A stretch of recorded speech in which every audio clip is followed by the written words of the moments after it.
mother-in-law. Okay, Madam LimJoo. So, may I ask you to kindly take your seat because there are still seats available, especially the front row here as well. And please be reminded to keep your phone silent.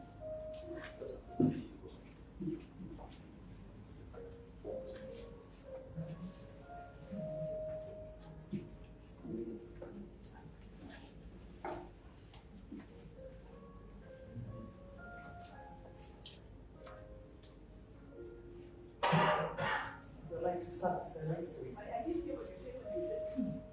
Can you take your seat? We would like to start the service soon. You make it start. Okay.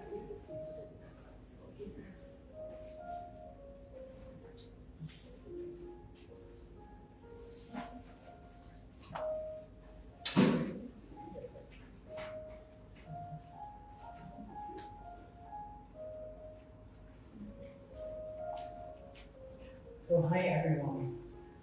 We'd like to extend our gratitude for everyone who's been here, for those who especially who traveled far, like cousins, nieces, nephews who have come here, and even some nearby, because your presence means a great deal to the family as we remember and say goodbye, our final goodbyes to a beloved wife, mother, sister, aunt. So this morning, we hear a series of eulogies, of memories and reflections on the life of my mother-in-law, Madam LimJoo. So firstly, I'd like to invite Asu to say a few words. Thank you. Good morning. I know today is not so easy. Maybe for many,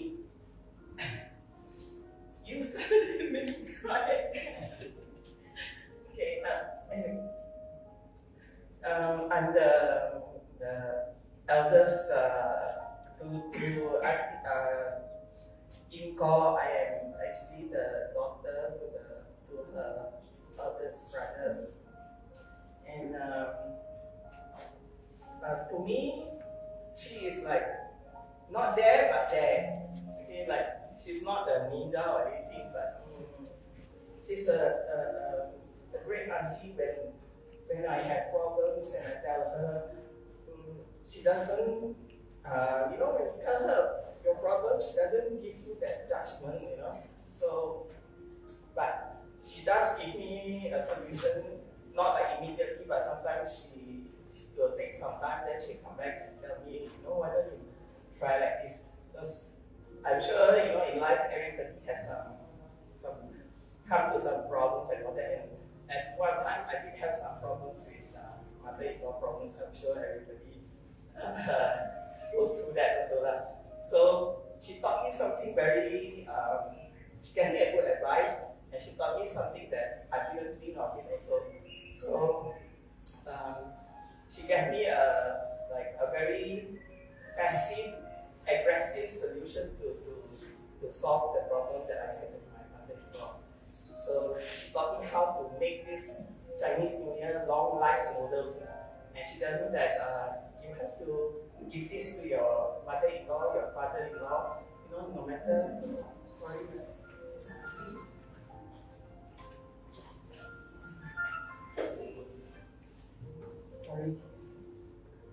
remind me to take my medication. So she taught me how to make this, and not only that she taught me how to do this thing, she also bought this shiitake mushroom, the long life noodle, and also this black fungus, and gave it to me and tell me that these are the things, what is it good of, and what's the nutrition of it, and how you make it, and you give it to them and tell them that these are good things for you and to live longer. So I did this advice, and to this day, my mother-in-law calls me the good daughter-in-law. So, I thank her very much for giving me this good advice. I mean, even though that she's not always around me, but she's there to give me a solution when I need it. Thank you very much. Thank you, Elsa. Now I would like to invite my mother-in-law's younger sibling, Auntie Abby, to share her thoughts on that.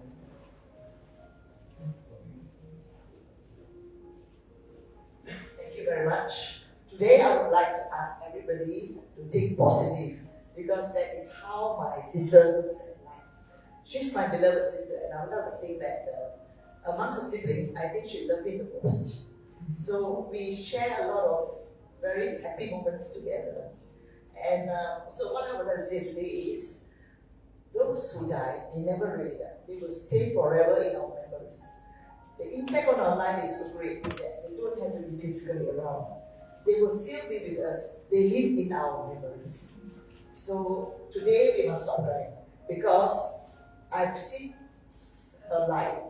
She's had a very, I would say, fulfilling life. She's got great children, very filial children, and also very filial grandchildren. I've seen people like Mikhail helping her to mop the floor and so on. So I would say she has lived her life fully, and now she's moving on a new chapter. I think she's in a better realm, so we should celebrate her life.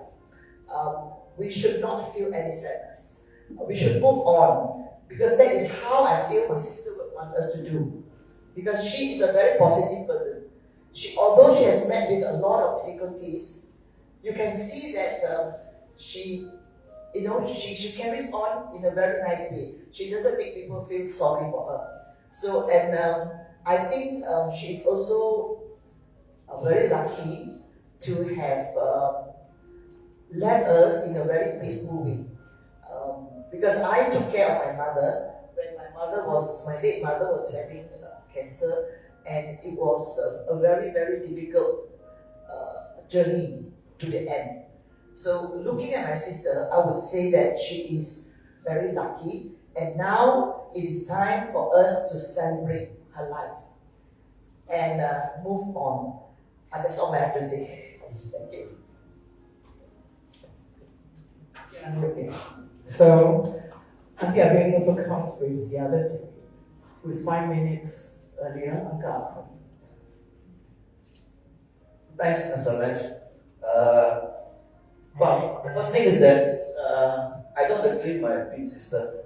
She said, my elder sister loved her the most. I disagree. She loved both of us equally. So please, you have to amend that. You have to change that. Okay, but as one of her siblings, younger siblings, during I want to talk about our younger days when we were first came in this world in Ayapute, Balik Pulau. I think you saw the clips of her, black and white photo, the clips of her. She's standing in front, not in front, at the side of our Ayapute house. We call it the Kongchu, that means our grandfather's house. And she's standing in front there, at the side there with the dog. I'm sure you all saw the clip just now, black and white clip. And of course, the other thing I want to talk about is our earlier days.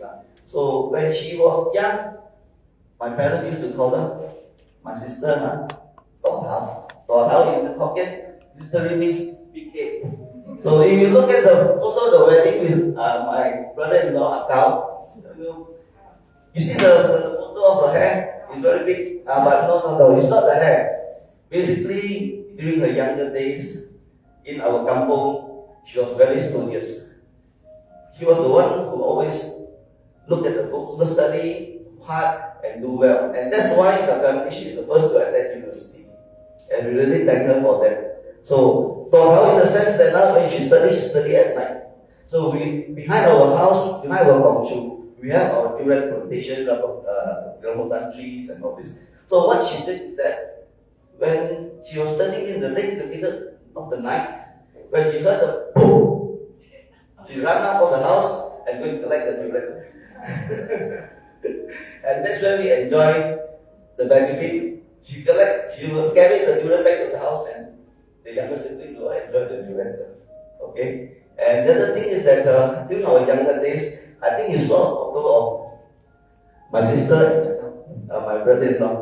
So the funny thing is that during, because when we were young, we were very curious. She was talking to my mom about account. And then we were very curious who the guy is, who the handsome guy is. So we were very, very interested. And when I know that the handsome guy, the name is Akam, dog. Okay. And then someone tells someone, hey, short dog. So I used to call her, hey, your boyfriend short dog. Short dog, not long dog. But I would like to ask for forgiveness today, especially today, for making fun of that. But I think those were the times when we really enjoy ourselves. Akam, I also seek your forgiveness.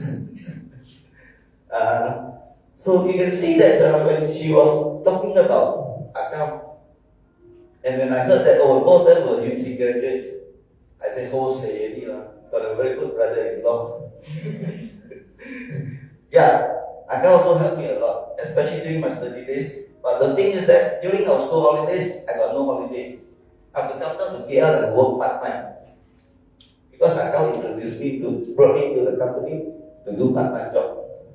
But it's good experience. I really appreciate it. And during my time when I come from Penang to KL, my sister, she actually took care of us. Even during my college days, she really take care of me very well. And for that, I'm very grateful for her help, assistance, feeding me and all this.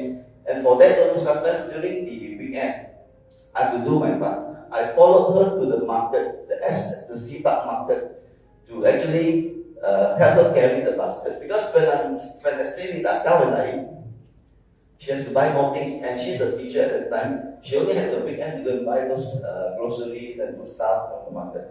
So usually she will have to carry sometimes 2-3 baskets to the market. So what I did was that I will follow her along. When she have bought the things, put in the basket, I bring it to the car, put the boat, I bring a new basket for her. So, but that is how the family works. And I really appreciate what she has done for me. Okay? And even during my college days, I stayed with them. And it was really a good time. But for that, I think I just bring to you the earlier part of our life together. But for that today, I would like to thank all of you and appreciate your presence this morning in honor of our sister who has passed away, who is going to leave us. I would like to thank you again for what you have given, helped me along the way. And I wish you a very safe and smooth journey in your new chapter. Thank you. Thank you, Auntie. So next, I'd like to invite Auntie Lady, who's a sister or mother-in-law. She's 2 years younger than. Thank you. I would like, first of all, to say the thank you, to thank all of you for coming before I forget at the end. But although my sister has physically gone, the memory of her will always be. And I have very good memories of her because I spent my whole childhood with her up to the time when we both separated to go to work or to go to university. And the first thing I remember is when we were growing up in, like I couldn't say that, and we were always roaming around in the backyard. We have a really huge backyard behind our children, and we will go around picking coconuts, because my uncle does coconut business. So we'll pick about 3 coconuts and we'll go and sell it to uncle, and uncle give us a very good price, 15 cents for 3 coconuts. Then we'll run to number 8 uncle's sundry shop and we will buy snacks. And number 8 uncle will give us a lot of snacks. So that happens very often, and I couldn't really tell you about the durian story, but what he didn't tell you was that once she found a really huge durian. You know the name of durian trees? And that one is called LimJoo. Because durian is always very huge, red flesh. And she couldn't even pick up the durian. So she was standing there yelling for people to come and help her to bring the durian back. So that's one of the things that I remember about her. And then, of course, since we were two eldest girls in the family, we were given chores to do by my mom. And mom said, okay, one of you boil water, the other cook rice. Okay, and we were using charcoal stove at that time. And my sister, she's very smart and wily, okay. She said, okay, you cook rice, I'll boil water. So every time, very often, I'll burn the rice. And boiling water, she never ever burned the water. So that's how smart she was. Wow. And of course, and then when the two pesky little kids came along, my two younger brothers and sisters, my mother had to work, had to do the housework, so we had to take care of these two pesky kids. So my sister, okay, she chose to take care of the lightweight sister. And then she said, okay, you take care of this not so lightweight brother. So I was carrying the heavyweight and she was carrying the lightweight. That's how smart. That's how smart she was. She was smart even when she was young. Yeah. And that is what I'll share with you about our young days. But eventually, she finished her Form 5 in Central School, and we moved to IE Town, 19 Cubes Road. And my mother gave us the front room, the best room to share. So two of us shared the front room. And we had a good time together. We spent a lot of time together. And of course, the two occasions that are most memorable to me was when she had her 21st birthday celebration.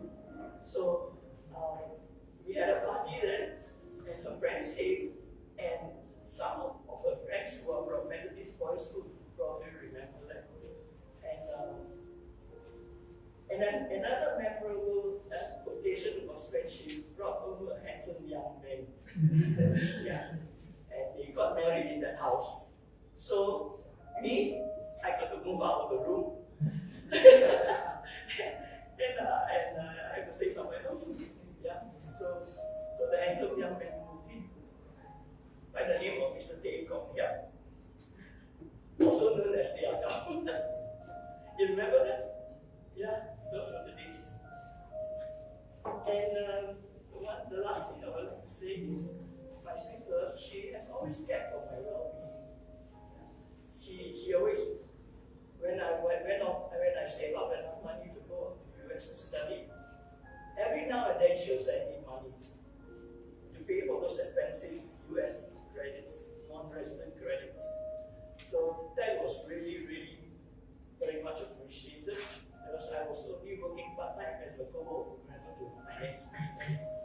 And so that helped a lot. And she sent me the money for a plane ticket to join there for a holiday in London. Remember that? Yeah. And so that was really good. We had a really good time. And of course, I like to wrap up to say that she has always treated me as a member of the family. So every Chinese New Year, she makes sure she invites me to the Chinese New Year dinner. So I'm never ever left alone. And she always asked me to come over on Chinese New Year's Day, and we had this small tradition where they had mee sua for breakfast. So that's what we do every year, without fail. Never miss a beat, except when I was not in this country. So, and for that reason, I really cherish all this the memory I have of my sister. And I always think of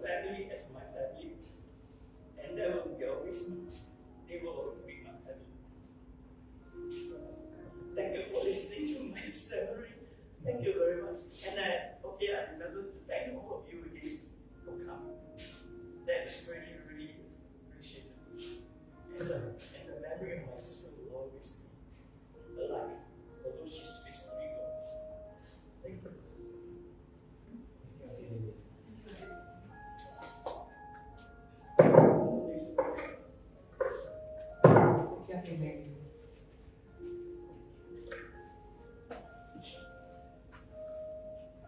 Next, I'd like to invite the children, my brother-in-law Ken, my sister-in-law May, my husband May come together.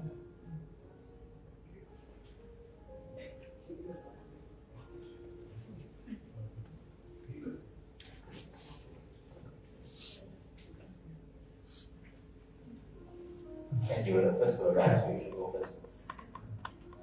All right, sure. Thank you. All right. It's so good to see all of you today. So many years I haven't seen some of you. Last time I saw you was when I was a kid before I moved to Australia.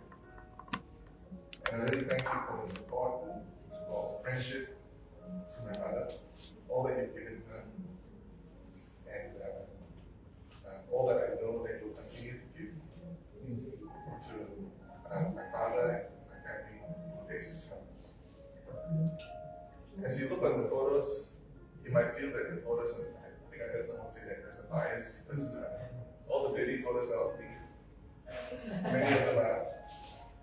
And I can't help but feel like, to be honest, I can't even remember where I was in some of these photos. I was too young. But when I look at these photos and the fact that they exist, and to see the happiness that she helped me.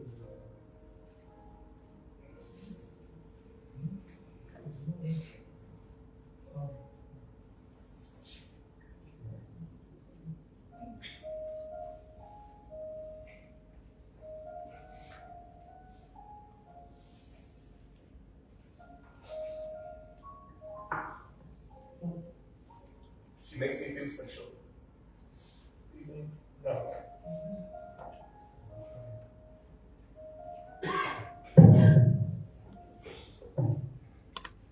And you've already heard, and you'll hear from others today, how she made them feel special. My mom had this way of making everyone feel the most special. And that's something that I hope we take with us. Because she has lived her life as a helper. She has lived her life as an educator. I see the photo of her as a teacher carrying her folders, her files, and her books. She took the job of education, not just as transferring knowledge, but of bettering lives. My sister told me that after I left Australia, she came to teach in my school. And that she would take the last class, the lowest class, and she would give them extra lessons on weekends to teach them the importance of education. She helped so many people. One of my earliest memories, and I don't have a photo of this unfortunately, is of her teaching me with flashcards, those little flashcards when I was still very young. It was something that has made me who I am today. Just a constant focus on education, studying hard, and excelling. So you've already heard a little bit about her upbringing, and maybe I'll just fill in a few gaps. You can find it in my notes. It's rather me personally.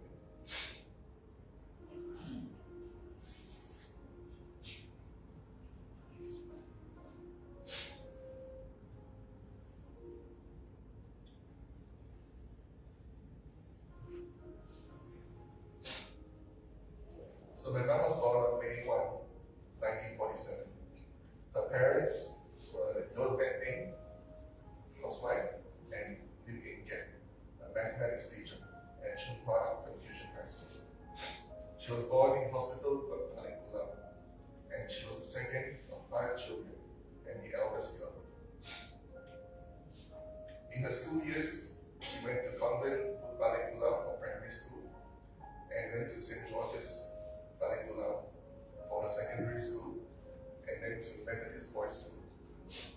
it's a little interesting that she was raised by the sisters and by missionary schools. Then she went to university, the University of Malaya, graduated in 1960, I'm not sure the year, 1968 or 69 or 67 possibly, with a Bachelor of Arts, majoring in economics. And she did very well too. After university, she taught in a school in Penang. Before, she had already met my father, and my father had received an offer to join the civil service in Singapore, and also a scholarship to study overseas. And at the time, my mother said that she wanted to be with my dad. My dad went to Penang on the job to an audit, and I think he came home married. So they chose to not be separated, and they've been together ever since. In the teaching years, after teaching Penang, she transferred over to KL, and as far as I know, she taught in BBGS for a very long time. So her friends, some of whom may be on the live stream and who have been visiting, Betty, Guru, Ketsing, Bala, Kokilam, to name a few, they were very much a circle of friends, and she was very much loved by her students, so they tell me.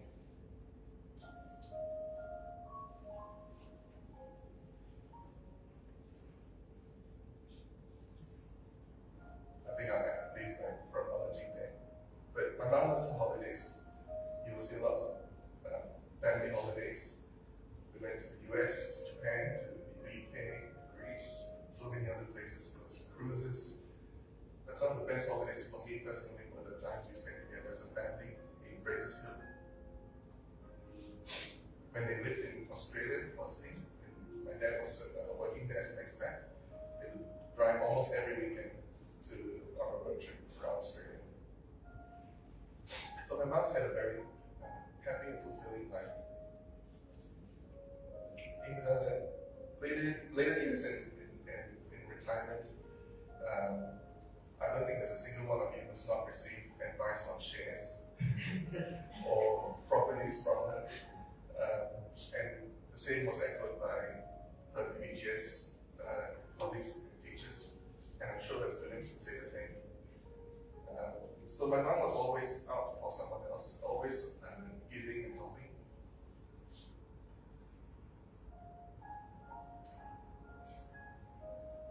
She helps people in whatever way she can. And perhaps you know already a little bit about what I'm talking about. She's very quiet, and in how she does it very privately. She does so without asking anything in return. And in doing so, she makes us feel special and loved. So we knew that there was always someone out there looking for us. In particular, when I was overseas, I always knew my mom was there for me. She does it by example, not by words. In her own way, she gives so that others can not only succeed in life, but have the courage to excel, knowing that she is investing in them. And this gracious manner of hers instills dignity and hope in all that she loves, all whom she loves. In our family portrait, you know, the big one that hangs in the house, she's standing over the family. Everyone else is below her, proudly smiling. Now you're free from your body, but you will still forever be above us. So we will look to you and cherish all the special memories you left us, and who you have made us to be, and who you have made everyone here to be. This is her heritage. This is what she has to give to us. A little bit of her spirit and a memory of how the Lim family and the Tay family, all our respective families, we help each other. And I see that through all the siblings, always there helping each other. So thank you for your support. Thank you for coming. Let's go to the next one.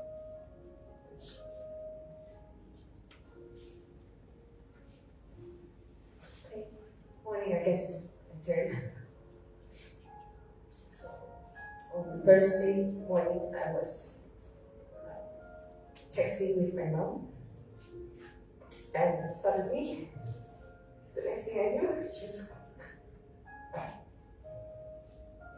So when I was told we were going to do this eulogy, I wasn't sure I could do it. So I'm glad for this. It's very good fiber. But I'll do my best because I really want to honor her memory. And I know all of you are here to do the same. And some of you have come so far away and so fast. I'm really humbled by how much love there is in this room. So thank you for all for coming. I'm really grateful to see all of you here to support us. Please forgive me if I break a bit, but I'm trying my best. So you've heard about my mom's background, about her childhood. You've heard about her superpower of helping everybody. Wherever she goes, all the lives that she touched. Even in the last few days, I've heard over and over again, everyone, whether you're someone who's related, someone who's just a friend, someone who's a student, she helped everybody. And she did it in the background. And in the last 2 days, bit by bit, everything started coming out about why so many people came to remember her, to see her off. She has touched so many lives. So, but today I want to just share one very, very special thing I know about her. She does a lot of loving through food. You heard Asu, you heard so many people talking about food, they even until they talk about cooking. And the common one is get long life noodles. In the past, she has always made the noodles without fail on the first day of Chinese New Year. Until that day when she really couldn't anymore. And even then, she taught me how to do it so that we can continue our tradition. So every morning, every first day Chinese New Year morning, I will go there early in the morning and I'll make sure, Mom, we're all still having your long life noodles with your shiitake mushrooms and your abalone. And I remember well that you always give a big drumstick to Dad. Always make sure he has abalone. And even my kids, when I ask them, what's the thing you love? And think so, what's the thing that you remember straight away when you think about Mom? And they all say, her fried omelet's the best. Fried omelet's the favorite. Oh, it's such a simple dish. Just eat an omelet and fry. No, there's no omelet same like omelets. But Ma's was special. You know why? It's infused with love. So, I just wanted to share a bit different.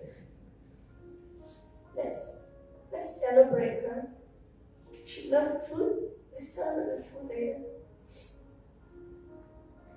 So, Mom, she loved her food. And now that she's free from this broken body, you can eat all your favorite dishes, Mom. You don't have to worry about phosphate. You don't have to worry about creatinine levels. You don't have to worry about all of that. You can eat anything that you want. And Mom, we miss you. But we will remember you and we'll carry always in our hearts. We will cherish your memory and we'll make sure that your legacy goes on and you will live on in us. So So today, I just want to say thank you, Mom, for bringing us up the way we are, so that we can carry on the work that you have taught us. Thank you. I'd like to read out some eulogies from my family that are not able to travel today, to be here with us today. So my wife writes, today I want to honor Mom. This is from Sue. Mom was generous in spirit and welcomed me into the family with open arms. When I had Sarah, she was there, showing me a level of care I will never forget. Her warmth and kindness truly touched me. Mom was a remarkable woman, and I will always be grateful for the love she gave me. She will be deeply missed, but her spirit will live on in our hearts forever. And then from my son, Sean. Our mom was always so loving and caring. Her love was felt in everything she did. Her kindness, warmth, and gentle spirit made my heart full. I will always carry Ama's love with me and cherish the beautiful memories we shared. She will be missed, but never forgotten. And then from Sarah. I will miss Ama very much. She was the best Ama I could ever hope for. I am truly grateful for the time I've spent with her and Agong, and I'll always hold the memories we shared close to my heart. I'll miss her smile and her laugh, and even the frowns when Agong can't hear her. She showed me unconditional love, and although she is gone, I know she is watching over all of us. Thanks, man. Hi everyone, I'm Minghan. I'm the last in the family to arrive, so I'll go before that goes. Some people say I'm the naughty one. I tell you it's not true, it was all an accident, it's not my fault. I just want to say, firstly, thank you to all of you as well. But chiefly to that can make these things start a family despite all this time. And of course, our mom, mommy, thank you for everybody said that Iswa every year, so I cannot miss that out. Thank you for teaching me accounting, mathematics. I still use your teachings until today. Thank you, and I think the most profound one is thank you for never letting me know that I could never cheat you or bluff you, and that when I snuck out at night to go and party with my friends, and I thought I pulled a wool over your eyes and you were sleeping, but you were actually waking up for me all night. So thank you for not letting me know that actually I can't cheat you and you know everything. And the last thank you is thank you for forgiving me when I almost burned the house down. I was under the bed. You received a big bouquet of flowers. It was wrapped in plastic, and I just wanted to unwrap it for you with Daddy's lighter. Still, it was an accident.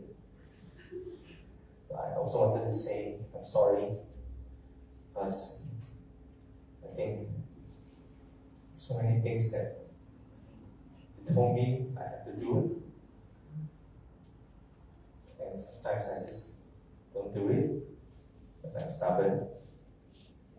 But I'm also thankful because of all those times that I did what you told me and it turned out really well. I'm also thankful that I got to say that I love you. I didn't say it enough, but I did.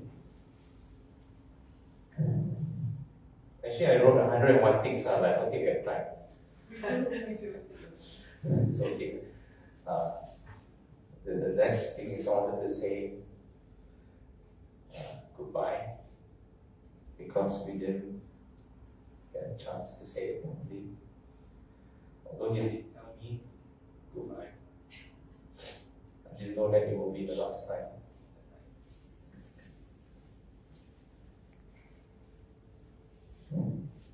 finally, despite his goodbye, but you never leave us, you're still part of us. That's all I want to say, but I want to see a picture of that big durian. I've never seen one so big. Thank you. Oh, Eulogy. Yeah, I asked you. Would like to invite my father-in-law. Can I be honest? Yeah. Okay. So maybe we'll take a moment. We would like to invite LimJoo to share.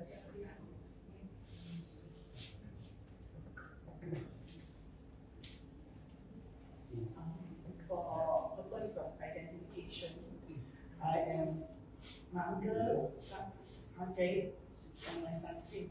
Okay. My family, Jay family, I have only one uncle. Alright. My father has two sisters. So for only my uncle, so I have only one auntie-in-law. So in my years of knowing this family, my cousins, I think I'm the one who have the most number of times contact with my uncle and my auntie-in-law, Sasi. Okay, I literally grow old with her because the time when I first knew her is when the time my uncle and she got married. And then the time when I was in university, because her house is in the center point, my uncle is from the south, she's from the north. So her place is like center point where people come and visit or take refuge, you know. So in my university days, during weekends, I will be like sometimes tumpang in their house for the weekends. Okay.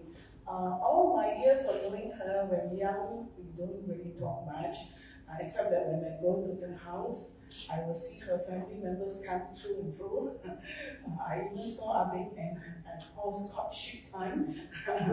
Okay, and I saw Akun there. So over the years, I got to know her family is because I was at her house. Okay, and when they come, she introduce even the eldest brother. He looks the most familiar, can tell he's from the same chop, okay? So I got to know him as well too. So by the time when, during my university days, when I was in their house in weekends, I see Chen very often too, because Chen, Sasing is the eldest daughter, right? She's the eldest daughter, so Chen, her mother, is also quite often at her house. And Chen is very good in cooking, and she and I, we talk a lot about Penang dishes, because she cooks very well, and she's very happy to let me eat and taste, cooking. So I know Chen very well. So the only thing over the years, I go more and more often to her house is because I'm the driver for my mother, okay? For my mother, because my uncle is my only pay family, one uncle, so my mother comes very often whenever in KL, they were sure to visit them, okay? So I always used to joke with my mom, hey, you are the senior, we are the junior, but you visit them more often than they do to you. Okay, but she always say that he's my only relative here, my father died early, so he's my only relative. And Sasim, the days I know her, one thing thankful is some in-laws can choose to be quite, they don't care about you, okay? Some in-laws will, when you come and talk, when you go to their house, they may not want to talk to you, okay? But Sasim has been hospitable whenever I'm in her house, okay? And when I was young, we don't have many things to talk about because except she'll ask me, Achu, even now I can hear her calling me Achu, and her voice, okay? She'll ask me about university, how I write, and all those things. At one time, when I wanted to move my things from university, she actually lent me her car to drive, okay? She trusted me that I can drive to KL, okay? And so as we grew older, The only thing is, I also become fatter, but she's the only one I never seen her grow fat. She always maintain physical fitness. I mean, in terms of not getting fat, she's always been healthy in that sense. She'll tell me what to eat, all those things. And then as we grow older in the working life and all things, then we can share more things. And the one that we talk most about is about property. Mandy is an expert in property, So I will always ask her, what's her opinion about this place, that place. So she's an expert in property. The only time when we are serious in conversation, very serious, because we thought yes about family, about this thing, but only time we're serious about something very serious is when her mother was dying. When her mother, Chen was dying, she was in my uncle's house. And then, so happened again, my mother visited them, I drive them. And so I actually saw Chen last 9 days. Okay. So when she was there, my auntie told me that during the first few days of her, she was quite anxious about her, quite fearful about dying. She said she wanted to call me. Because I'm Christian, so she said she wanted to call me, but I was overseas, So I was working overseas, so she called a friend. Then her friend came over and prayed for the mother. So Chen prayed already, then she became peaceful. Okay, peaceful. So when I went with my mother to visit them, and then so I happened to see Chen there, my mother was also very concerned. So when I was there, Francis told me about this incident. Then I asked her, I said, I'm going to see Chen. So I went to, Chen was lying down, and I knelt with her, and asked Chen, lúc bắt Giêsu, I come yes. So the chiếc áo con từ Giêsu từ hiện biển, con từ hiện biển. So she knew when Chen died. Then we again went to care and saw something they all. Then she said her funeral all conducted in Penang, so didn't tell us because too far. Then she asked me, Achoo, why mother last wish is to be baptized, to be a Christian. So I go, how what will fulfill your last wish? Because the uncle said if she wants to be Christian, in her heart God knows already, don't need to go through baptism. Then I told her, don't worry, in the Bible it's written, those who call upon the name of the Lord, they will be saved. So that's why I told her she's saved already. Now it's just an empty physical shell only, her spirit, so it's different, okay? So that's why I told her. And then I asked something, what about you? What do you believe in? I asked something. Then something said that sooner or later I will become a Christian. That's what she told me. So I'm believing that her new address will be in the one with Jesus, because she said sooner or later. So over the years, in her heart, she probably confirmed that she's a Christian, so I'm glad to know that. So if you have thought about next change, you'll be assured that she has a new address with Jesus. Okay? That's all she was. Thank you. So, the man that my mother loves the most.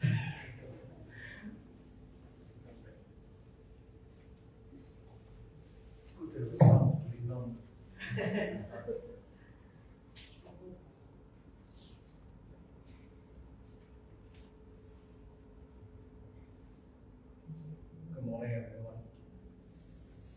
As you can see that I'm limping a bit. I'm hard of hearing too. So age is catching up. But Joey and I have known each other for 56 years, more than half a century. And we were married for 54 years. So during that time, she has been an excellent wife. You can see that she has given me 3 children and more grandchildren. But it's a union between a Tay family and a Lim family. Tay from Johor and Lim from Penang. We all speak Hokkien, but different accent. So sometimes we can just laugh at each other. But you can see that also, you can see Tay family side are bigger than the Lim family side. What's the secret? The secret is Mom and Joey learned from my mother a special dish which is quite famous in Muar, and that is called Bee Hoon Kueh. So each of them now have learned how to cook that dish, and I hope that they can feed their children and continue the legacy. So one more thing I want to clarify is like I could say about my name. My mother, so I would ask her, why do you call me Akao? She said, my mother is ignorant, is illiterate. So she was in the hospital, and then he's a boy. Boys are very precious in those days. So he says that, she asked the nurse, what do I call him? He says, I don't know, but since he's a boy, people may come and snatch him. So to make sure that people just call her Akao, a dog. Actually, my father said he doesn't mean that. Akao means highest ninth emperor.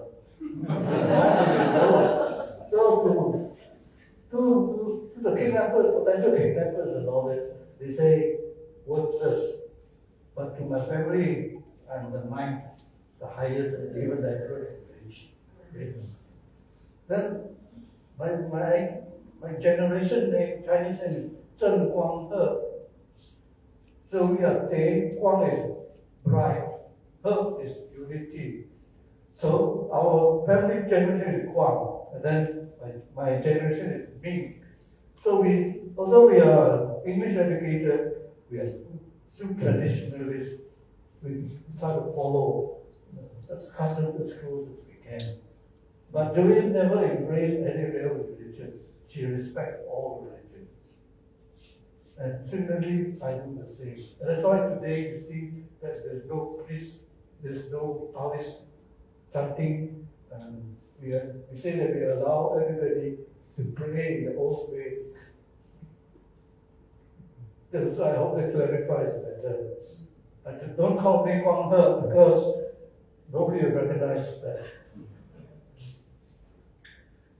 In the 56 years that I've known her, no, apart from the children, she has fulfilled some of her wishes. One of the wishes basically said that she wants to care for the children. And has she fulfilled that wish? She has. What's the criteria? She said her criteria is basically each of them will get a university education. Having fulfilled that, each of them will have a house. We have fulfilled that. Thirdly, she has taught them principles of morality, how to conduct themselves, so that they become good human beings. And to me, she has been a faithful, obedient wife for so long, so that I will miss her terribly.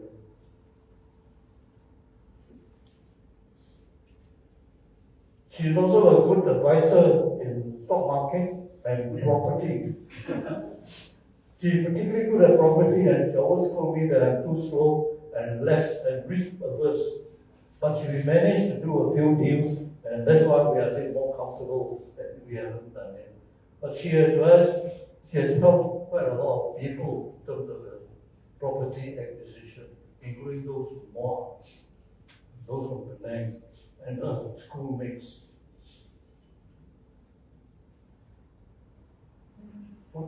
What are her regrets? What are her mistakes? She makes some mistakes. Sometimes she gave the wrong advice, but somehow or other there are more successes than failures.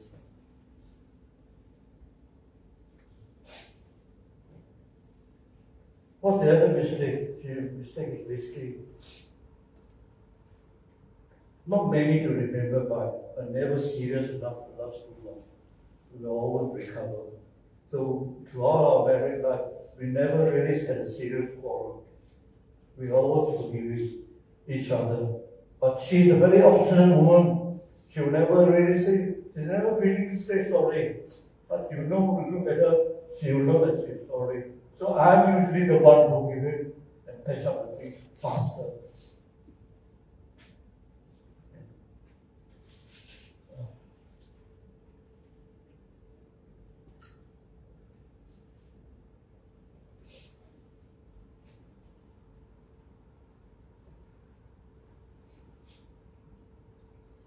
Apart from the activities I mentioned, she's also a very steadfast person.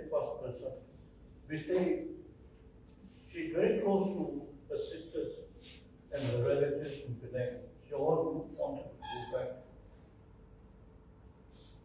We've always been a focal point in KL, even when we started working. I mean, we used to have Joyce, Lily, and Akul staying with us. And we are helping them through the universities and professional courses. So these people have been like our extended family. So for one regret, is unable to stay longer with them. So with my regret too. So what's the final wish? Final wish is that she's leaving willingly. She wanted to relieve us of the burden of continuing to take care of her. Because she knows that we have put in our best effort to make her comfortable, give her the best medical treatment. But unfortunately, because of the system, it takes time to get them treated. And she couldn't wait to say, she didn't want to see us suffer. So although she herself is suffering, she went back. Let us go. The mistakes they made is that she's wrong. It gave us more heartache, more pain. I hope children will never be able to recover this. Take a long time. So thank you very much for listening. It's just a few quotes on the line. Although she's not a very expressive person, she's a real introverted, but I know her well and true. And that's our person. I would rather say that she's a person who has not committed any sin. Therefore, whether you're a Christian or a Buddhist or a Hindu, she will not have any problem in raising any of this. Thank you very much.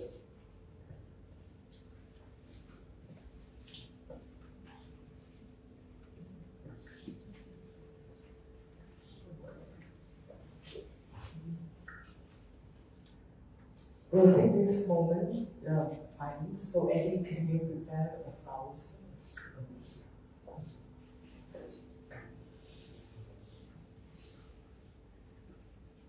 Well, meanwhile, with my father-in-law and my husband and my in-laws are taking a moment. Well, just want to say this, as we come together to honor my mother-in-law, a woman whose life has touched each of us in so many ways. We want to thank you, Mom, for all the love, wisdom, and kindness you shared with us. Mom, you were a guiding light in our lives, and we are so deeply and forever grateful. I also want to say that we are sorry for the times that we may have fallen short or left things unsaid. We hope you know how much we love you and you're cherished.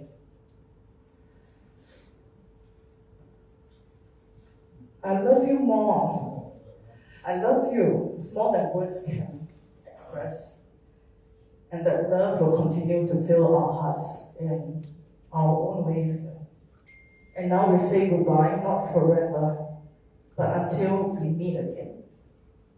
Rest peacefully, knowing that your legacy lives on in all of us, even though in a very different way. And one day we'll see you again. So now we'll proceed to flower offering. Firstly, we'll invite the immediate family members, followed by relatives and friends. You may place the flower in the casket as a gesture of love and remembrance. Climb on. Please come forward when you're ready.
At this moment, we'll be sealing the casket plate.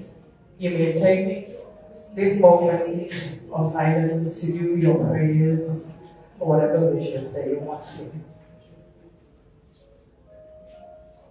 So the next is, once we seal the casket, you may follow the casket out to the hearse, as we will be proceeding to the crematorium. So anyone who's actually driving, you may want to prepare your car, because you can follow the family's car together with the hearse towards the crematorium. Please be reminded, don't leave any of your personal belongings, because we won't be coming back to this mother. Okay, so please take all your personal belongings.